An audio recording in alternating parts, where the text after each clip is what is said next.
السلام علیکم، آپ دیکھ رہے ہیں بولو طلعت حسین کے ساتھ۔ کوئی بھی سیاسی جماعت اتنا بڑا مہمہ نہیں ہے جتنی پاکستان مسلم لیگ نون بن گئی ہے۔ پیپلز پارٹی کا ایجنڈا بڑا کلیئر ہے، سندھ انہوں نے ریٹین کرنا ہے، اور اگر اس کے علاوہ مرکز میں اور پنجاب میں اور کے پی میں یا بلوچستان میں ان کو انگریس ملتا ہے تو الحمدللہ۔ جے یو آئی کی اپنی کنسٹیچوئنسی موجود ہے، وہ چاہیں تو مدارس میں سے لڑکوں کو، اپنے اسٹوڈنٹس کو، اپنے کارندوں کو نکال سکتے ہیں، وہ چاہیں تو دھرنا بھی کر سکتے ہیں، وہ نہ چاہیں تو نہ کریں، تو بارگیننگ پوزیشن ان کی بھی کافی تگڑی ہے۔ عمران خان کا ایجنڈا بھی بڑا واضح ہے کہ انہوں نے نظام کو ٹکر مار کے گرانا ہے، اور گرانے کے بعد انہوں نے اپنے لیے ایک بارگیننگ سپیس کریٹ کرنی ہے، اور پھر فوج کے ساتھ بات چیت کر کے اگلے انتخابات کی ڈیٹ لینی ہے۔ یہ ہوتا ہے نہیں ہوتا ہے وہ ایک علیحدہ بات ہے۔ مسلم لیگ نون کیا کر رہی ہے، اس کو آج ہم حل کرنے کی کوشش کریں گے۔ ہمارے پاس شاہد خاقان عباسی صاحب پاکستان کے فارمر پرائم منسٹر بیٹھے ہیں، ان سے پوچھیں گے کہ حالات کیا ہیں۔ بہت شکریہ جی، آپ نے ہمیں جوائن کیا۔ شکریہ جی۔ عمران خان تو کل کہہ رہے تھے کہ انہوں نے خوب پھینٹی لگائی ہے آپ کی جماعت کو، تو لگی تو ہے الیکٹرل پھینٹی؟ 2 سیٹیں پنجاب میں ہمارے امیدوار تھے، وہ کامیاب نہیں ہوئے۔ That simple. That simple. اس کے علاوہ آپ ساری سیٹیں جو الیکشن تھے 8 پی ٹی آئی کی سیٹس تھیں، ہم 2 پہ کامیاب نہیں ہوئے۔ ووٹ کافی دیے ہیں۔ میرے خیال جنرل الیکشن میں حالات مختلف ہوں گے۔ تو کس طرح ویسے مختلف ہوں گے؟ میں سمجھتا ہوں کہ پی ٹی آئی کی سیٹس تھیں، لیکن ظاہر آپ بھی تو جیتنے کے لیے لڑ رہے تھے نا۔ جی بالکل تو آپ نہیں جیت پائے نا، تو فوکس اس پہ ہونا نہیں جیت پائے، بالکل نہیں، اس میں بالکل درست بات ہے۔ بہت سی باتیں، میں 100 باتیں کر سکتا ہوں۔ بہانے کی بات نہیں، ایک تجزیے کی بات ہے کہ پارٹی کا سربراہ خود لڑ رہا تھا ہر سیٹ پر، اس کا ایک اپنا ایک مومنٹم ہوتا ہے جو وہاں پر نظر آیا۔ پھر ایک سیٹ جو تھی ننکانہ والی، اس میں اگر آپ دیکھیں کہ جو ٹی ایل پی نے ووٹس لیے ہیں وہی سارا ڈفرینس ہے۔ ٹھیک، تو یہ اس قسم کی باتیں ہیں۔ بہرحال میں ہمیشہ یہ کہتا ہوں کہ جنرل الیکشن کا اپنا ماحول ہوتا ہے، اس کا اپنا ایک بات ہوتی ہے، اور پی ایم ایل این نے ایک بڑا مشکل فیصلہ کیا حکومت میں آنے کا، جس کی میرا خیال ہے اس کا تجزیہ یا اس کا فیصلہ جو ہے وہ تاریخ ہی کرے گی کہ درست فیصلہ تھا یا نہیں تھا۔ میں یہ سمجھتا ہوں کہ یہ فیصلہ شاید پاکستان مسلم لیگ نون کے درست نہیں تھا، لیکن ملک کے لیے درست فیصلہ تھا۔ ٹھیک، وہ بھی اینڈ آئی نو کہ آپ جب یہ فیصلہ ہو رہا تھا اس وقت آپ کی ترجیحات سیاسی کیا تھی، تجزیہ کیا تھا، اس پر میں آتا ہوں۔ لیکن الیکٹرل پالیٹکس کے اندر یہ بڑی دلچسپ بات ہے کہ جو سیٹ آپ نے جیتی ہے، پروونشل اسمبلی کی سیٹوں میں سے 3 میں سے 1 جو جیتی ہے، اس میں جو امیدوار واپس آئے گا بڑے عرصے کے بعد اسمبلی میں واپس جائے گا، تو اس نے الیکشن کیمپین جو ہے وہ بہت اچھی کی ہے۔ تو ایک تجزیہ یہ بھی ہے کہ یہ معاملہ نہیں ہے کہ آپ کو مار لگ رہی ہے، یہ معاملہ ہے کہ آپ کے پاس الیکٹرل اسٹریٹجی جو آپ کا خاصا ہوتی تھی وہ نظر نہیں آتی آپ کو۔ جی بالکل، اس کی بھی کمی تھی یہاں پر۔ رانا تنویر صاحب اور جو دوسرے ایم پی ایس تھے، ان کا کافی ہولڈ تھا، انہوں نے محنت بھی بہت کی، اس کے رزلٹ آئے۔ جو افتخار صاحب بنے ہیں، یہ اگر میری نالج درست ہے 32 سال بعد، جی 32 سال بعد، یہ 85 میں بنے تھے، پھر 88 میں بنے تھے، اور 32 سال بعد آئے ہیں۔ اور چونکہ مرکزی قیادت اس میں شامل نہیں تھی اس الیکشن کیمپین میں، تو اس کا بھی اثر یقیناً ہوا ہے۔ یہ ان کے حق میں گیا کہ مرکزی قیادت شامل نہیں تھی؟ نہیں، ان کے خلاف گیا، ان کے خلاف گیا، کیونکہ پرائم منسٹر صاحب نہیں آ سکتے تھے، وزراء نہیں آ سکتے تھے، میاں صاحب تھے نہیں، بڑی بیوی ملک سے باہر تھیں، تو کوئی نیشنل کیمپین ہماری تھی نہیں۔ لیکن عمران خان کے بیانیے کو کہ سارے میرے خلاف لڑے اور میں نے ان کو مار لگائی، کراچی میں سے بھی 1 سیٹ جیتی، کے پی کے اندر دیکھیں میں نے کیا کیا، تو جے یو آئی کو علیحدہ گرایا، اے این پی کو علیحدہ گرایا، نون کو علیحدہ گرایا، کراچی سے بھی سیٹ جیتی، میسو بوسٹ فار ہم، نہیں؟ یہ سیٹ ساری ان کی تھیں۔ الیکشن جب لڑا جاتا تو ایک ہی جماعت لڑتی ہے، کولیشن میں سارے ہیں، لیکن لڑتی وہ جماعت خود ہی ہے، وہ کینڈیڈیٹ خود ہی لڑتا ہے۔ یقیناً ان کی بات کو انہوں نے 6 سیٹیں جیتی ہیں، یہ ڈیفینیٹلی ایک بوسٹ ہی سمجھیں۔ تو back to the drawing board اکثر پارٹیز کرتی ہوتی ہیں۔ پہلے بھی پنجاب کے اندر جب ضمنی ہوئے، اس کے اندر ہم نے دیکھا کہ رزلٹس کیا نکلے، پھر اب یہ ایک اور فیز آئی ضمنی کی، تو آپ ڈرائنگ بورڈ کے اوپر جا کے ڈسکشنز ہوتی ہیں پارٹی کے اندر، یا فی الحال بس یہی ہے کہ نواز شریف واپس کدوں آئے گا، مریم چلی گئی ہے گی، خاقان عباسی ناراض آئے گا، بس یہ نہیں یہ تینوں میں باتیں آپ- درست آپ- نہیں میں- ہیں. پہلی دو تو ہم سے- درست ہم سے اینکرز بات کرتے نہیں، ہیں. پہلی دو تو درست ہے نا، وہ واپس مریم بی بی چلی گئی، نہیں، وہ نواز آپ شریف. پوچھتے ہیں دیکھیں میاں صاحب آئیں گے اپنا علاج کروا کر، یہ ان کا فیصلہ ہے کب آئیں گے، یہ میں اور آپ شاید اس میں انفلوئنس نہ کر سکیں. پارٹی اس ڈبیٹ سے آگے جا رہی ہے؟ از دیر نہیں، انٹرنل؟ بالکل نہیں، یہ ڈبیٹ پارٹی کے اندر کوئی ڈبیٹ نہیں ہے، ٹھیک. لیکن پارٹی کے اندر ڈبیٹ ضرور ہے کہ ہمارا بیانیہ کیا ہونا چاہیے، الیکشن اسٹریٹجی کیا ہونی چاہیے، پارٹی کو کیسے آرگنائز کرنا چاہیے، اسپیشلی جو سوشل میڈیا کی سائڈ وہ بڑی ویک ہے، اس پر پی ٹی آئی حاوی اس کے اثرات ہیں. یہ چیزیں ہمیں یہ ڈسکس ہوتی ہیں، لیکن اب ضرورت یہ ہے کہ جو پارٹی لیڈرشپ ہے وہ اس طرف توجہ دے زیادہ سے زیادہ. ہمارا جو بیانیہ ہوگا وہ چونکہ ہم نے حکومت لی ہے تو ہمیں حکومت میں کچھ نہ کچھ پرفارم کر کے دکھانا ہوگا کہ ہم حالات کو درست کر سکتے ہیں. یہ ساری بات ہے. ہمارا نیریٹو جو ہے وہ ہماری پرفارمنس ہی ہو سکتا ہے. ووٹ کو عزت دو، بعض لوگوں کا خیال ہے کہ بڑا اسٹرانگ نعرہ تھا، اس کے اندر ایک جمہوری انداز سے اسٹیبلشمنٹ کو بھی کارنر کرنے کی ایک اسٹریٹجی نظر آتی ہے، جمہوری انداز سے کہ آپ اپنے کام سے کام رکھیں اور ووٹ کو عزت دو. کہتے ہیں جب سے آپ نے وہ نعرہ چھوڑا ہے اور سیاست نہیں ریاست بچاؤ، جو طارق القادری صاحب بھی نعرہ لگاتے ہوتے تھے، اس طرف آپ آئے ہیں تو یو ہیو سفرڈ، کیونکہ پاکستان میں اینٹی اسٹیبلشمنٹ ووٹ ہے.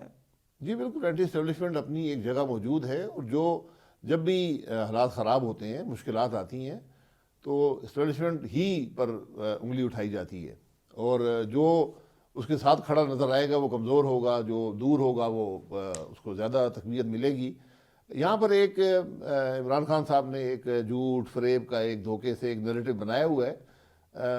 میں سمجھتا ہوں وہ زیادہ دیر نہیں چل سکتا، کیونکہ عمران خان صاحب 4 سال حکومت میں رہے ہیں، ان کی ایک پرفارمنس ہے، اور کل آئیں گے تو وہی کام کریں گے جو کرتے رہے ہیں. نہیں، انہوں نے ویسے کیا جھوٹا بیانیہ بنایا؟ اگر اس کو فرنزکس اس کا کریں، کیا وہ غلط یہ کیا؟ آپ جب سے یہ شروع کریں، اس کو ریاست مدینہ سے شروع ہوئے، اپوزیشن پر الزام لگایا، 4 سال میں کوئی ہر قسم کے کیس بنائے، لوگوں اندر کیا، بات کوئی بنی نہ، پھر وہ آئین توڑا، پھر امریکہ کی سازش بنا لی، ہر روز ایک نئی سازش گھڑتے ہیں. تو یہ ٹھیک ہے، یہ بھی سیاست کا ایک طریقہ ہے، لیکن یہ مثبت طریقہ نہیں ہے سیاست کا. لیکن انہوں نے اینٹی اسٹیبلشمنٹ ہوتے وہی باتیں کی جو آپ کی جماعت کر رہی تھی جب نواز شریف صاحب کو سیاست سے بے دخل کرنے کی کوشش کی گئی.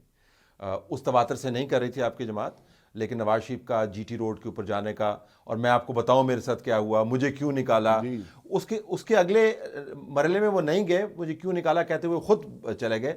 عمران خان اس کے اگلے مرحلے میں چلے گئے، مجھے کیوں نکالا، میں بتا دوں کس نے نکالا. تو کوئی بیانیے میں زیادہ فرق تو نہیں ہے ویسے آپ؟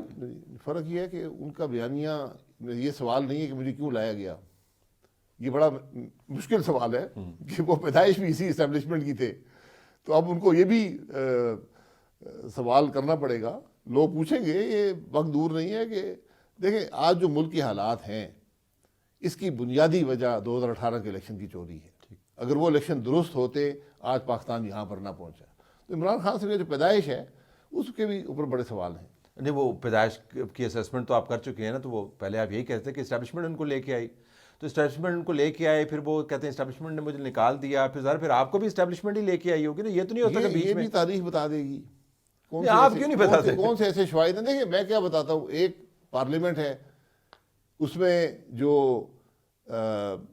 کولیشن پارٹنرز تھے انہوں نے چھوڑ دیا حکومت کو، وہ ادھر آ گئے اور یہ حکومت بن گئی. عدم اعتماد ہو گیا، پاکستان کی تاریخ میں پہلی دفعہ عدم اعتماد ہو گیا. Really that simple? بات اتنی سمپل ہے. اس میں اب آپ کہہ سکتے ہیں جی فلانے کو اسٹیبلشمنٹ نے کہہ دیا، فلانے کو اس نے کہہ دیا. پہلے حکومت کیسے چل رہی تھی؟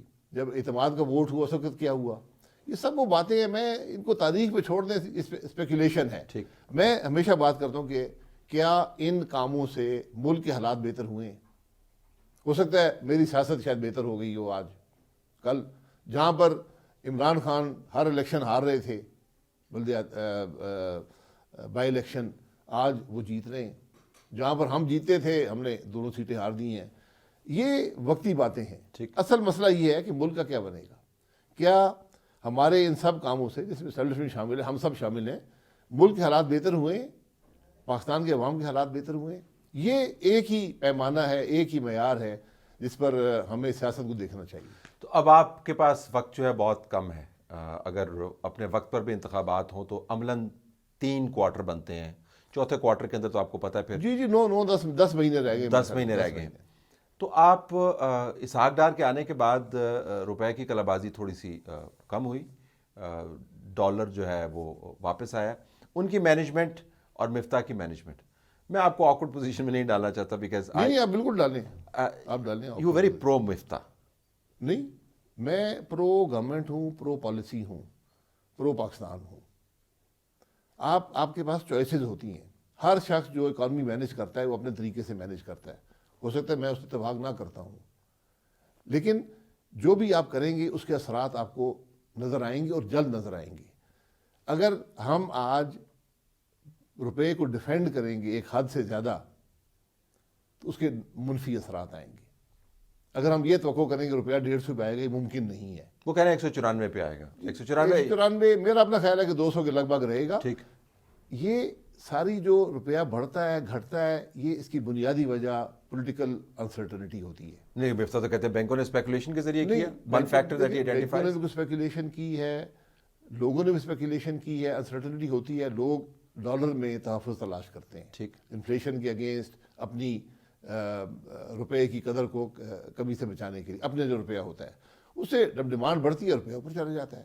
روپیہ گیا تھا 242 تک, واپس آ گیا تھا 213 پہ, اب پھر وہ 235-36 سے واپس آیا 218 پہ, پھر بڑھ رہا ہے. تو ہو سکتا ہے روپے کی قیمت ہی آج یہ ہو جو 210, 215, 218 کے قریب ہے.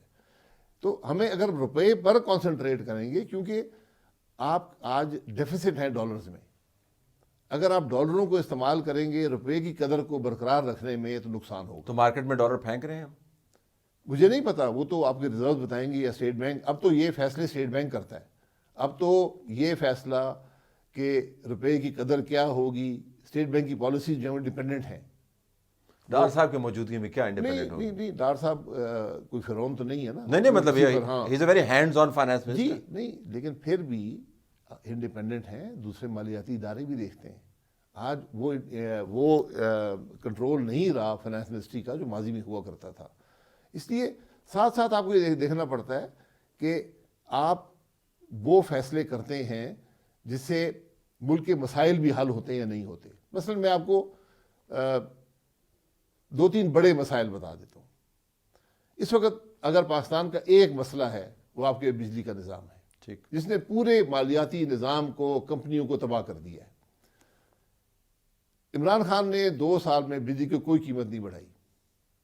اس کا کیا اثر ہوا؟ اور جاتے ہوئے اس کو کم کر دیا. اثر کیا ہوا؟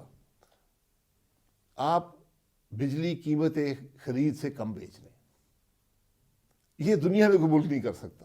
آپ کوئی چیز بھی, کوئی دکان بھی چیز قیمت خرید سے کم نہیں بیچ سکتی. اثر کیا ہوا؟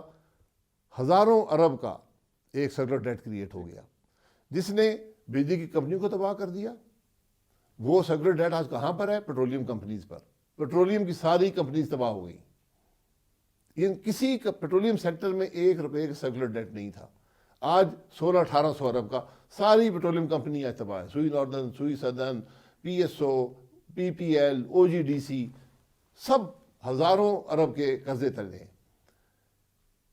گیس کی قیمت بڑھ گئی, آپ نے گیس کی قیمت نہیں بڑھائی. جب گیس کی قیمتیں خرید 928 پہ پہنچ گئی, گیس پاکستان میں 640 کی اوسطاً بک رہی ہے. تو یہ وہ فیصلے ہیں جو اس نے بینک, اسے اب سارا قرضہ بینکوں نے دیا ہوا ہے. بینک بھی آج مشکل میں ہے. یعنی پورے ملک کا معاشی نظام ان ایک فیصلہ جو آپ نے بجلی کے معاملے میں کیا یا بجلی کو کنٹرول نہیں کر سکے وہ کیا. آپ نے کہا جی بجلی پاکستان کو ضرورت ہی نہیں ہے. پاکستان آج بھی 20,000 میگا واٹ کا شارٹ فال ہے. ایفیشینٹ جنریشن نہیں ہے. آپ نے کہا ایل این جی کی ضرورت نہیں ہے. آج ہمارے پاس یہ 8 کارگو نہ ہوتے جو قطر سے آتے ہیں, پاکستان بینک کرپٹ ہو چکا ہوتا. میں آپ حقیقت بتا رہا ہوں, بالکل آپ بینک کرپٹ ہوتے. آج اس کارگو کا اور مارکیٹ کا فرق 1 مہینے کا $1 ارب ہے.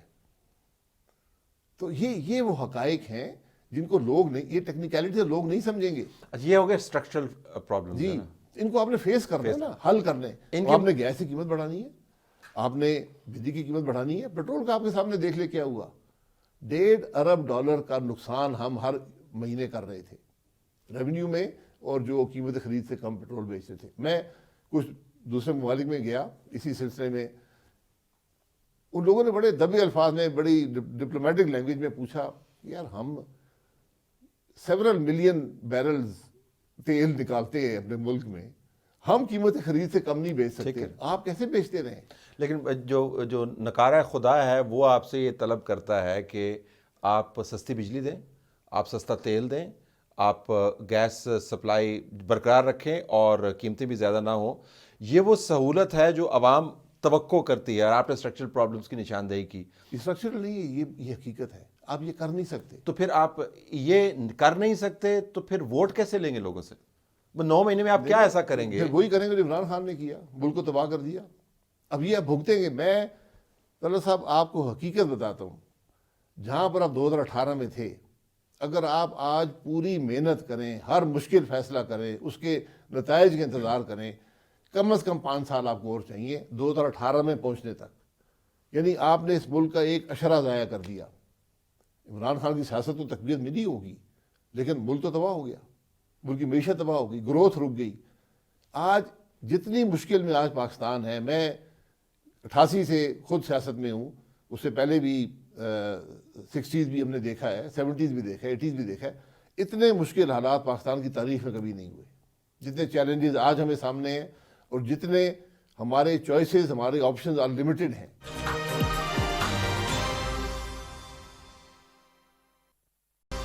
آپ کی حکومت ان مشکل حالات کا نمائندہ چہرہ ہے جی بالکل, لوگوں کی نظر میں. بالکل بالکل. تو پھر تو اس کا مطلب ہے اگلے الیکشن جب بھی ہوئے, بعد میں ہوئے, تو آپ کو تو پھر صفائی ہی سمجھے نا. صفایا ہو جائے گا, اگلی بات کریں.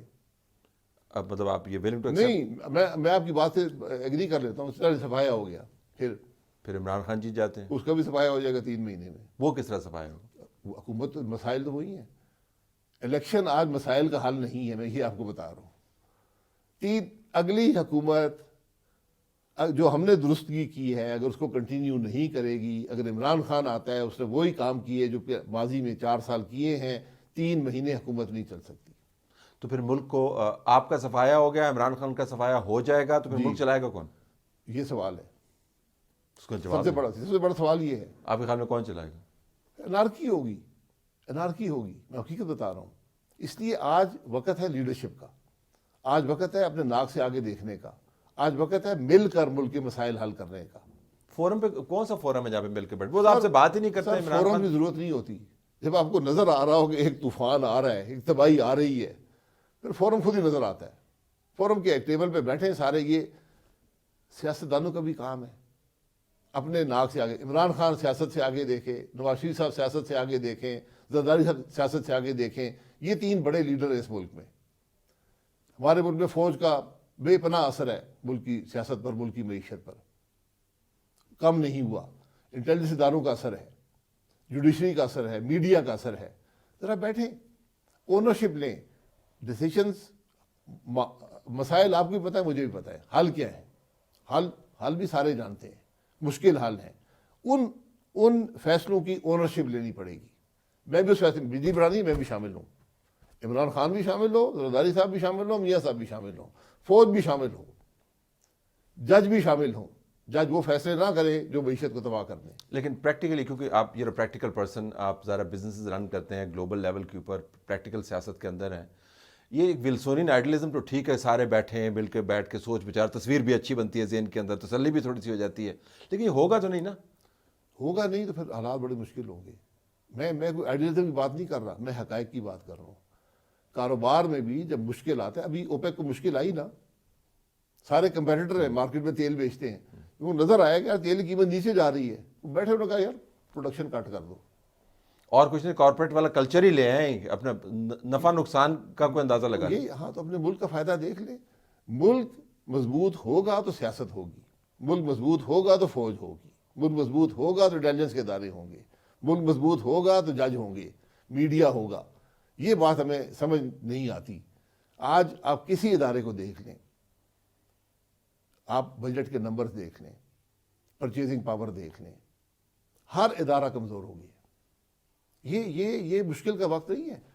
اور آپ کو کوئی امید نظر آتی ہے کہاں سے بہتری آئے گی؟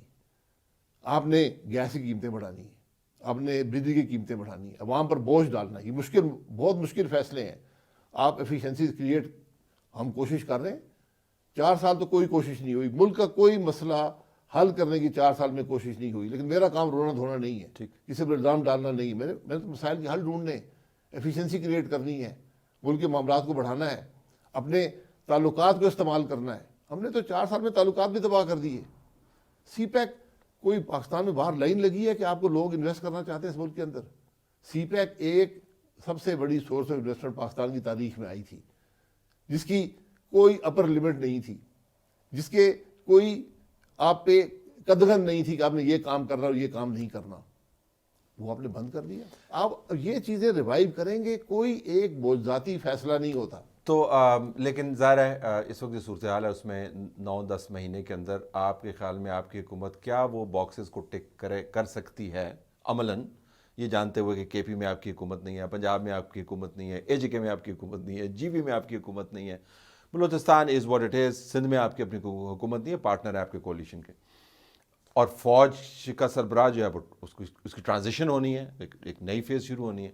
تو 10 مہینے کے اندر کون سے باکسز آپ ٹک کرنا چاہیں گے بطور PMLN لیڈر, جس کے بعد آپ سمجھیں گے کہ اب ذرا حالات بہتر ہو سکتے ہیں اگر یہ چلتا رہے؟ تو کیا 3-4 چیزیں کیا ہوں گی؟ دیکھیے 3-4 چیزیں نہیں, آپ کو 400 چیزیں کرنی پڑیں گی, اور سب آپ کر سکتے ہیں. پالیسی میکنگ وفاق ہی کرتا ہے, ملک کی معیشت پر وفاق اثر انداز ہو. جو میکرو لیول کے ڈیسیشنز ہیں, جو ملک کو پالیسی اور اس کے مستقبل پر اثر انداز ہو, وفاق ہی کرتا ہے. ٹاپ میں کیا آپ کو حکومت جو ہوتی ہے وہ اسکوائر کلومیٹر یا 1000 کلومیٹر صوبوں پہ اس کا تعین نہیں ہوتا. آپ کا آئین نے آپ کو حکومت دی ہے, آپ حکومت کریں, فیصلے کریں. ٹاپ 3 بتائیں نا کیا؟ ٹاپ 3 میں کہا ٹاپ 3 نہیں ہے. میں کہہ رہا ہوں کوئی موضوعاتی معاملات نہیں کہ میں اس کو درست کر دوں گا. مثلا آپ سب سے بڑا مسئلہ کہاں, بجلی ہے نا, بجلی کا مسئلہ ہے, اس کو حل کرنا ہے. وہ ایک معاملہ ہے جو ہر چیز کو نیچے لے کر جا رہا ہے. ٹھیک, اب اس کے فیصلے مشکل فیصلے, اور وہ میڈیم ٹو لانگ ٹرم فیصلے ہیں. وہ شروع میں نہیں, اگر یہ آج سے 4 سال یا 8 یا 10 سال پہلے ہوئے ہوتے تو آج یہ مشکل نہ ہوتی. کہ الیکٹرک ہے, پرائیویٹائزیشن ہوئی, اس پہ آپ سو تنقید کر لیں, لیکن وزن حکومت سے تو ہٹ گیا نا. وہ اگر ہم ان کو ہم نے پھر بھی کو روکے رکھا, اجازت نہیں دی ہر طرح سے, وہ ایک لمبی کہانی ہے. اس طرح آپ پرائیویٹائز کریں, سارے اس کو سپورٹ کریں. اب پرائیویٹائز کیوں نہیں ہوتا؟ پرائیویٹائز اس لیے نہیں ہوتا, کوئی افسر فائل پہ سائن کرنے کو تیار نہیں ہے. کہ کل نیب پکڑ لے جائے گی, کل اخبار میں آئے گا, طلعت صاحب کہیں گے تو وہ سارے پیسے کھا گئے.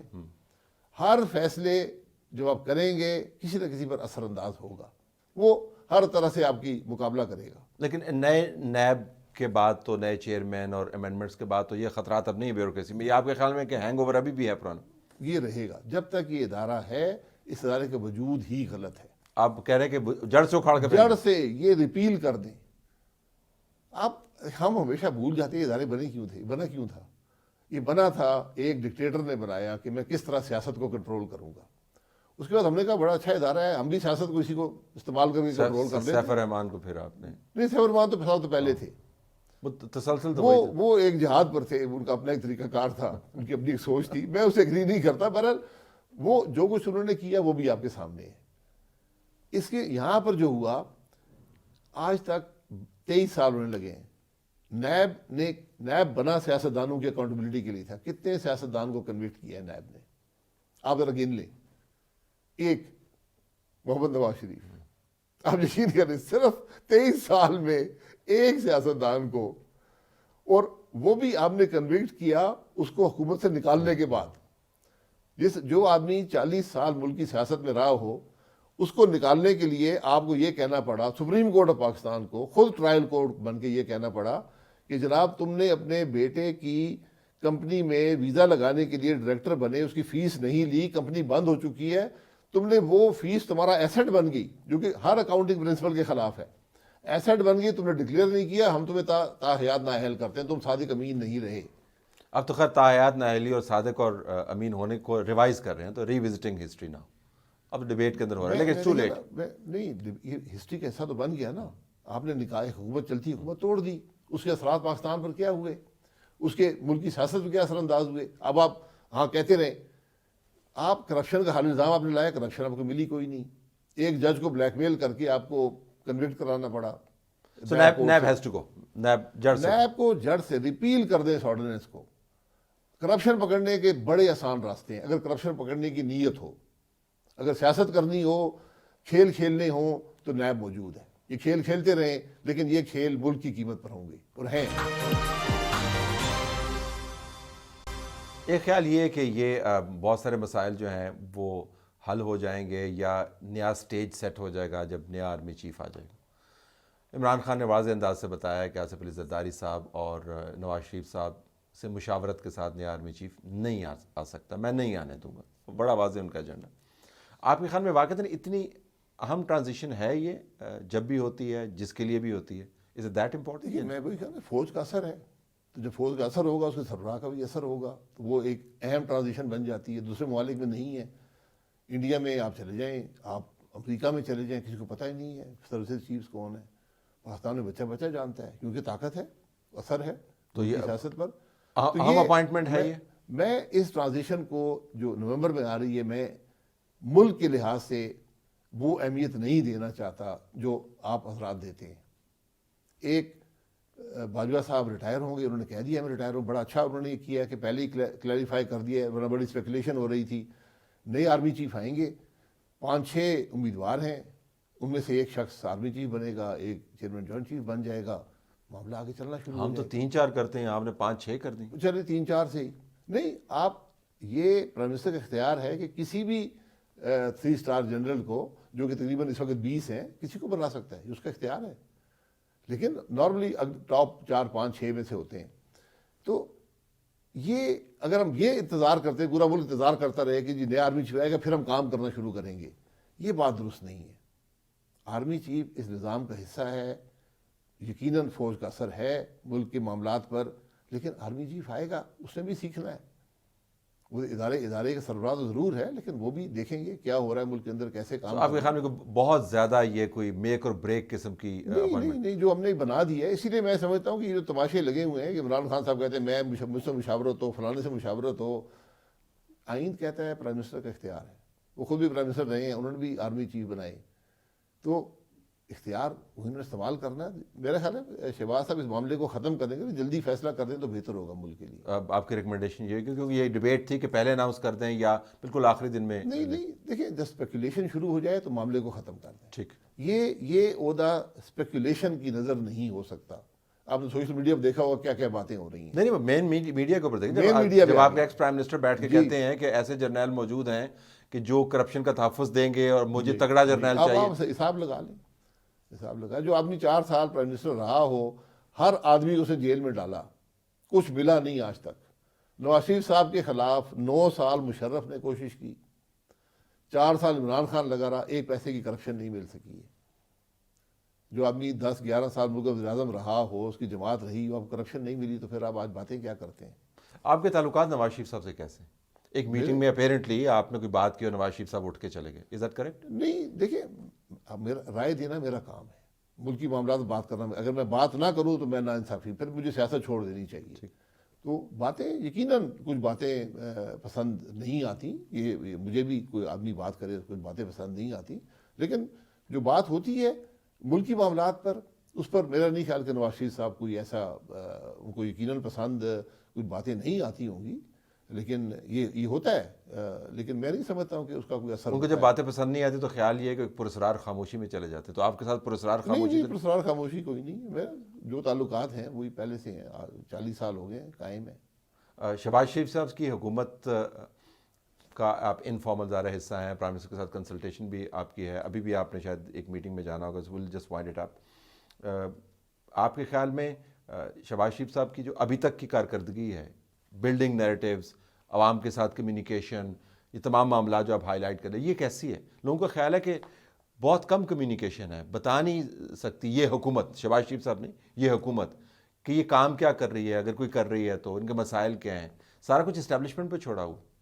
نہیں، اسٹیبلشمنٹ کا عمل دخل میں نہیں سمجھتا ہوں کوئی بڑا ہے، حالانکہ اس بات میں کوئی شبہ نہیں ہے کہ 2018 کے بعد اسٹیبلشمنٹ کا اثر جو ہے ملکی معاملات میں حکومت میں بڑھ گیا ہے۔ ٹھیک، اس کو ختم کرنے کی ضرورت ہے، کم کرنے کی ضرورت ہے۔ یقیناً اس حکومت میں سمجھتا ہوں کم ہے، اس پر رائے بہت سے حضرات دیتے ہیں۔ شہباز صاحب چونکہ وفاق میں کبھی نہیں رہے، ایک دفعہ ایم این اے بنے تھے 1990 میں. صوبے کے معاملات اور ہوتے ہیں, ان کے حل اور ہوتے ہیں. یہ پالیسی میکنگ ہے, پالیسی کی امپلیمنٹیشن ہے جو مرکز میں ہوتی ہے. بے پناہ محنت کرتے ہیں شہباز صاحب. کیا اس محنت کا اثر ہوتا ہے؟ اس محنت کا اثر شاید وہ نہیں ہوتا جو ہونا چاہیے, لیکن محنت کر رہے ہیں, انشاءاللہ وہاں پر پہنچ جائیں گے. دوسری بات میں نے کہا کہ یہ عمران خان صاحب کا بھی یہی معاملہ تھا. آپ 100 فیصلے کر لیں, بیوروکریسی امپلیمنٹ نہیں کرے گی نیب کے خوف سے. پھر جو آج فیصلے کرنے ہیں ان کے بہت منفی اثرات ہیں سیاسی طور پر. بڑا پولیٹیکل کیپٹل اس حکومت نے برن کیا ہے, مزید برن کرنا پڑے گا. یہ میں نے آپ کے سامنے 3 باتیں رکھی ہیں. تیل کی قیمت وہ دنیا میں بڑھتی ہے گھٹتی ہے, کوئی فائنانس منسٹر کوئی پرائم منسٹر کنٹرول نہیں کر سکتا.